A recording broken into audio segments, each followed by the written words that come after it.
Topic है वो है रेजोल्यूशन ऑफ वेक्टर्स। अब हम इसको डिटेल में समझते हैं। पहले कुछ नोट्स से मैं आपको इसका एक्सप्लेन करता हूँ, बाकी जो है वो मेनली डायग्राम्स हैं इसमें, तो बुक से ही इसको रीड करेंगे। ये तो रेजोल्यूशन ऑफ वेक्टर्स को अगर समझना है तो इसमें पहले हमने जो हेड टू टेल रूल के थ्रू जो वेक्टर्स को ऐड किया है उनको उनको आपको जो है वो एक बार रिमाइंड करना पड़ेगा। A vector like force can be added using the head to tail rule.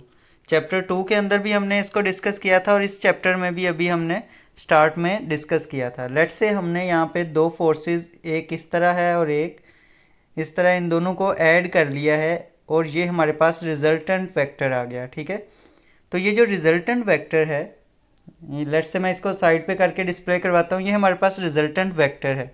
अब इसको वापस अगर हम ब्रेक करके इन्हीं कंपोनेंट में, यानी कि जिन फोर्सेस को हमने ऐड किया है उसमें ब्रेकिंग कर लें, तो इसको क्या कहेंगे, रेजोल्यूशन ऑफ वेक्टर। तो in other words we can say that the reverse process is called resolution of vectors, breaking a vector into its component.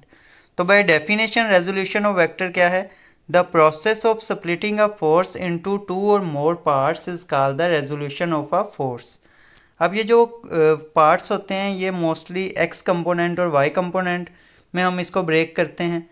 These parts are called component of the vector. The most common are two perpendicular या rectangular component. ज़्यादातर जो commonly हम बनाते हैं वो perpendicular component हैं दो, जिनको रेक्टेंगुलर कंपोनेंट भी बोलते हैं। जैसे कि 2D प्लेन के ऊपर हम देखें तो एक हमारे पास ये y एक्सिस होता है और ये हमारे पास x एक्सिस होता है। तो अगर एक ऐसे फोर्स है तो इसको हम इन दो कंपोनेंट के अंदर जो है वो डिवाइड कर लेते हैं। नेक्स्ट अगर हम देखें द एक्सप्लेनेशन विद डायग्राम, इसको हम बुक से देखते हैं, वहाँ पे ज़्यादा अच्छे से एक्सप्लेन किया गया है। ये तो इस सब को हमने जो है वो डिस्कस कर लिया है कि एडिशन का जो है अगर हम रिवर्स प्रोसेस कर लें तो उसको हम क्या कहते हैं, resolution of force. Resolution of force की डेफिनेशन को भी समझा। अब हमने ये भी समझा कि फोर्स को यूजुअली जो है वो दो कंपोनेंट के अंदर डिवाइड किया जाता है जो कि परपेंडिकुलर हैं। अब ये एग्जांपल को हमने डिस्कस करना है। तो let us resolve a force F into its perpendicular component. A force F acting on a body at angle theta with x axis is shown in the figure 4.11। अब यहाँ पे देखें ये एक फोर्स है, ये एक ख़ास एंगल से जो है वो एक बॉडी के ऊपर एक्ट कर रही है। अब उसको हमने ड्रा कर लिया है एक्स एक्सिस पे और वाई एक्सिस पे। तो हमने उसका एक्स एक्सिस से जो ख़ास एक एंगल है उस पर उसको ड्रा किया। नेक्स्ट क्या है, imagine a beam of light is placed above the vector F. अब आपने इमेजिन करना है कि एक बीम ऑफ लाइट है, यहाँ पे आपको नज़र आ रही, ये एफ फैक्टर के ऊपर जो है हमने प्लेस कर दी है। As the light fall perpendicular to the x-axis, it will cast a shadow of OA of a vector f onto x-axis. अब यहाँ पे अगर ये लाइट ऑफ बीम जो है वो स्ट्राइक करती है तो ओपेक ऑब्जेक्ट का आपको पता है शेडो क्रिएट होता है। अगर हम उस शेडो को देखें तो वो O से A, लेट से वो हमारे पास शेडो है, यहाँ से लेके यहाँ तक की जो लाइन है ये उसका शेडो है, क्योंकि ना तो ये लाइट पास कर पाएगी, इसका भी शेडो है, इसका भी, ये यहाँ तक जितनी भी लाइंस हैं उनका शेडो ही क्रिएट होगा, क्योंकि वो यहाँ पास ही नहीं कर पाएंगी इस वेक्टर की वजह से। We call this shadow as X component of vector F. हम यहाँ से लेके यहाँ तक जहाँ तक शेडो क्रिएट हो रहा है इस सारी प्लेस को क्या बोलेंगे, ये एक्स कंपोनेंट है फोर्स का, यानी एफ एक्स कंपोनेंट बन गया हमारे पास फोर्स का। In the same way if light is throne perpendicular to y axis, the shadow OB of vector f on y axis is the y component of f. अब अगर ये beam of light को हम इस side पे ले आएँ यहाँ पे और यहाँ से अगर हम इसको फॉल करवाएं तो यहाँ तक शेडो क्रिएट होगा, तो OB जो है एक हमारे पास एफ वाई कंपोनेंट आ जाएगा फोर्स का। तो component of a vector is it's effective value in given direction. जो कंपोनेंट है वो एक वेक्टर की इफेक्टिव वैल्यू बताता है गिवन डायरेक्शन के अंदर। नेक्स्ट अगर हम देखें, ये तो इसमें बताया जा रहा है कि एक्स और वाई कंपोनेंट जो हैं वो practically drawn by simply by dropping the perpendicular from the tip of vector F on to X and Y axis. Simply हम इन्हें कैसे ड्रा कर सकते हैं कि एक एफ फोर्स आप ड्रा करें किसी भी प्लेन के ऊपर और एक्स और वाई एक्सिस के ऊपर, और बाद में उनकी टिप से जो है वो वाई एक्सिस पे कनेक्ट करवाएं उसे, और एक्स एक्सिस पे कनेक्ट करवाएं, तो आपके पास जो है वो एफ एक्स और एफ वाई कंपोनेंट आ जाते हैं। ठीक है, यहाँ पे आप देख भी सकते हैं। अब सिंपली अगर इन दोनों को ऐड करना है, एफ एक्स कंपोनेंट को और एफ वाई कंपोनेंट को, तो हम क्या करेंगे, ये जो पहला कंपोनेंट है हमारे पास एफ एक्स, इसके हेड पे जो है वो दूसरे कंपोनेंट की टेल प्लेस करेंगे। तो यहाँ पे देखें, हमने यहाँ से उठा के एफ वाई कंपोनेंट को एफ एक्स के हेड पे उसकी टेल को प्लेस किया, तो हमारे पास ये जो मेन फोर्स थी वो एज अ रिजल्टेंट आ गई। तो इसी वजह से स्टार्ट में मैंने एक्सप्लेन किया था कि एडिशन को अगर हम ब्रेक डाउन कर दें तो वो क्या कहलाएगा, यानी ऐड करने से जो रिजल्टेंट वेक्टर आता है उसको वापस हम उसके कंपोनेंट के अंदर चेंज कर दें तो वो हमारे पास रेजोल्यूशन ऑफ फोर्स कहलाता है। तो ये वाली बात भी यहाँ पे जो है वो एक्सप्लेन हो गई। नेक्स्ट जो है हमारे पास यही बताया गया है, it is evident that F is the resultant vector of component F X and F Y. तो एफ जो है वो एफ एक्स और एफ वाई का रिजल्टेंट है, और एफ एक्स और एफ वाई एक दूसरे के परपेंडिकुलर है। यहाँ पे देख लें 90 का एंगल बन रहा है, इट्स मीन ये दोनों एक दूसरे के परपेंडिकुलर हैं। सो दैट्स वाई इनको जो है परपेंडिकुलर कंपोनेंट भी बोला जाता है। The magnitude of perpendicular component can be found from the right angle triangle. Magnitude जो है उसको हम राइट एंगल ट्राइंगल के थ्रू जो है वो फाइंड आउट कर सकते हैं। ये हमारे पास एक राइट एंगल ट्राइंगल बन गई है। ठीक है, राइट एंगल ट्राइंगल किसे कहते हैं, जिसका कोई एक एंगल जो है 90 का हो। तो इसका ये वाला एंगल जो है ये 90 का है, इट्स मीन हमारे पास ये एक राइट एंगल ट्राइंगल है। नेक्स्ट हमने बस मैग्नीट्यूड फाइंड आउट करना है परपेंडिकुलर कंपोनेंट्स का, और मैग्नीट्यूड फाइंड आउट करने के लिए हमें जो ये ट्राइंगल है इसको समझना पड़ेगा। ट्राइंगल को मैथमेटिकली सॉल्व करने के लिए ट्रिग्नोमेट्रिक रेशियोज़ होती हैं, मैं उन पे आपको लेके जाता हूँ। तो ट्रिग्नोमेट्रिक रेशियोज़ का मैंने बहुत आसान सा एक फार्मूला बनाया है, आपने बिल्कुल भी उलझना नहीं है इसमें। मैं आपको विद इन 1 to 2 मिनट जो है वो ये याद करवा दूंगा। तो सिंपल पहले हमें पता होना चाहिए, तो ये तीन नेम जो हैं तीनों साइड्स के, ट्राइंगल जो तीन साइड्स हैं उनके आपने याद रखने हैं। एक बेस होती है, एक परपेंडिकुलर, और सबसे इम्पोर्टेंट कि 90 डिग्री के सामने वाली लाइन जो है उसे हम हाइपोटेनियस बोलते हैं। तो ट्रिग्नोमेट्रिक रेशियोज़ का थोड़ा सा मैं आपको बता देता हूँ, लेकिन याद करना क्या है वो मैं आपको अभी एक फार्मूला बताऊँगा, बस आपने वो याद कर लेना है। ट्रिग्नोमेट्रिक बेसिकली ब्रांच है मैथमेटिक्स की that deal with the properties of right angle triangle. ठीक है, राइट एंगल ट्राइंगल की प्रॉपर्टीज़ को समझने में हमारी मदद करती है। Right angle triangle A B C shown in the figure, angle A is denoted by theta, called the angle of right angle triangle. इसी तरह जो साइड ए बी है बेस कहलाती है, बी सी जो है वो परपेंडिकुलर कहलाती है, और ए सी जो है वो हाइपोटेनियस कहलाती है। Ratios of any two side is given name as below. अब उनकी रेशियोज़ जो हैं याद रखना है, एक साइन थीटा होता है, एक कॉस साइन थीटा, और एक टेंजेंट थीटा। ये तीन थीटाज होते हैं। साइन थीटा हम कैसे रेशियो निकालते हैं, परपेंडिकुलर और हाइपोटेनियस को अगर हम डिवाइड करें तो साइन थीटा की वैल्यू आती है। बेस और हाइपोटेनियस को अगर हम डिवाइड करें तो कोस साइन थीटा की वैल्यू आती है, और परपेंडिकुलर और बेस को डिवाइड करें तो टेंजेंट की वैल्यू आती है। यहाँ पे आपने याद रखना है कि इनको याद करने के लिए ये इंटरचेंज हो जाते हैं। कोस साइन जो है उसमें बेस ऊपर है, हाइपोटेनियस नीचे है, साइन में परपेंडिकुलर ऊपर है, हाइपोटेनियस नीचे है।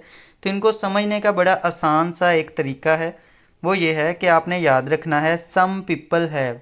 ये एक कुछ सेंटेंस हैं, इनको आप याद कर लें, जैसे कि सम पीपल हैव। ठीक है, इसके लिए आप ये याद कर लें। दूसरे के लिए curly brown hair, curly brown hair. तीसरे के लिए थ्रू प्रॉपर ब्रशिंग।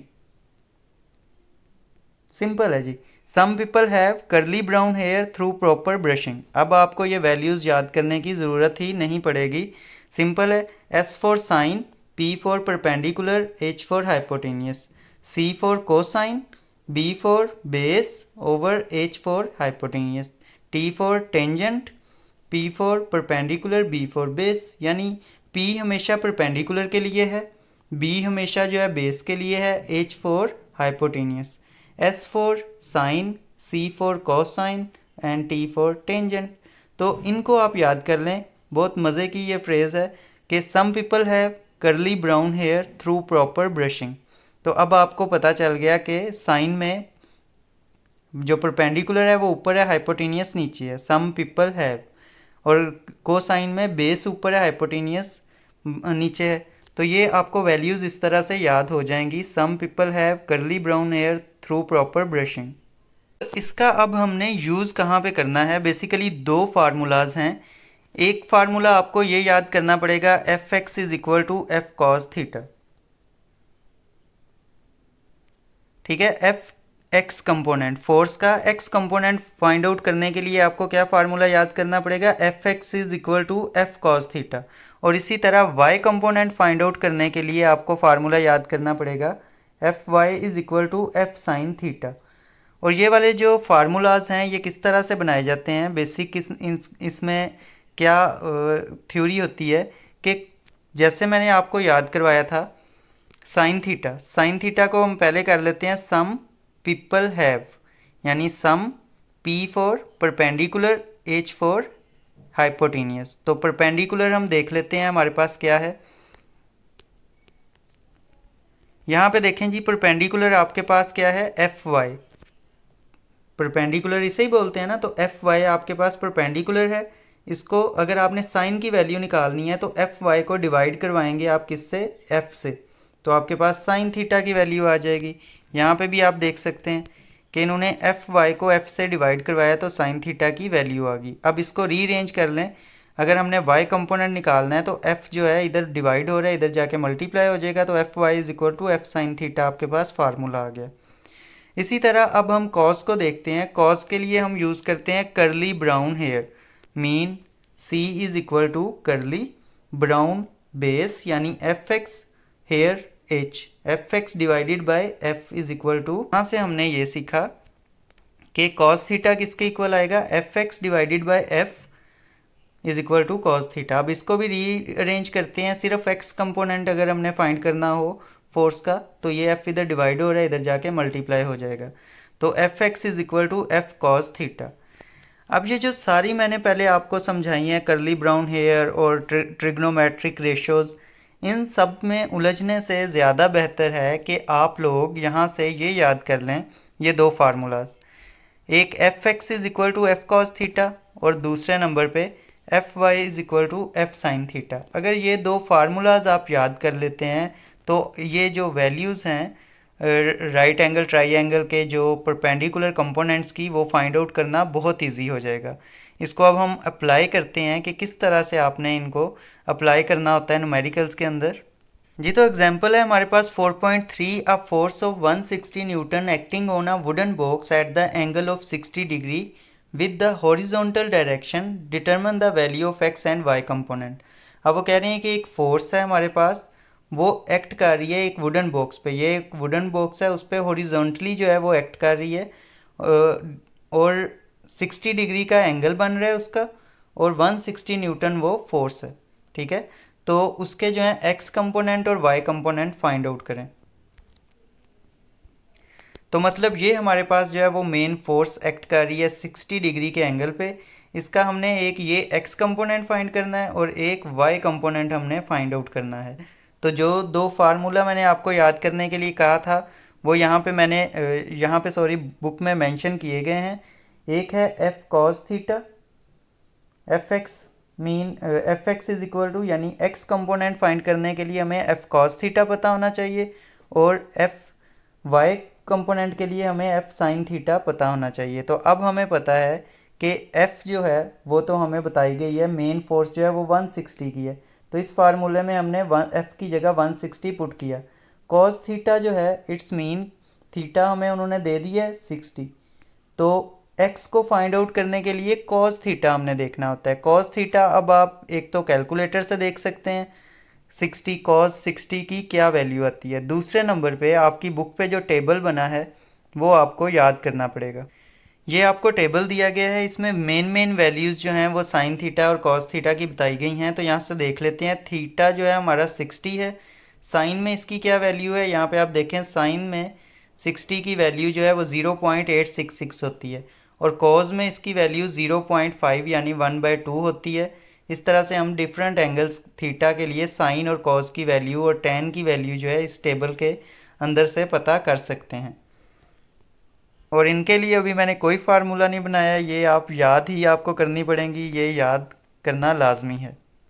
ये तो वापस आते हैं न्यूमेरिकल पे। अब हमने जो है कॉस थीटा की वैल्यू देखी 0.5 थी, तो एफ़ की वैल्यू 160 पुट की और कॉस थीटा की 0.5 यानी कॉस 60 की वैल्यू देखी और उसको यहाँ पुट कर दिया, इन दोनों को मल्टीप्लाई किया तो 80 न्यूटन आ गई हमारे पास एफ एक्स की वैल्यू। ठीक है, इस कंपोनेंट की वैल्यू हमारे पास 80 न्यूटन आ गई। अब y कंपोनेंट की फाइंड आउट करने के लिए F Y is equal to F sine theta, ये मैंने आपको फार्मूला याद करने को कहा था। सिंपल है, f हमारे पास 160 है वो पुट कर दिया, साइन थीटा की वैल्यू अभी मैंने आपको दिखाई थी कि साइन 60 की वैल्यू क्या होती है 0.866, तो इन दोनों को मल्टीप्लाई करवाया 138.6 न्यूटन, तो y कंपोनेंट हमारे पास 138.6 न्यूटन निकल आया। तो इस तरह से हमने जो एक फोर्स थी 160 न्यूटन की उसको हमने रिजॉल्व कर लिया, x कंपोनेंट जो कि 80 न्यूटन का है और y कंपोनेंट जो कि 138.6 न्यूटन का है। अब इन दोनों को अगर हम दोबारा ऐड करेंगे हेड टू टेल रूल के थ्रू तो हमारे पास आंसर 160 न्यूटन आ जाएगा। तो यूं जो है हमें रेजोल्यूशन ऑफ फोर्स कर सकते हैं, फोर्सेस का x कंपोनेंट और y कंपोनेंट फाइंड आउट कर सकते हैं। जी तो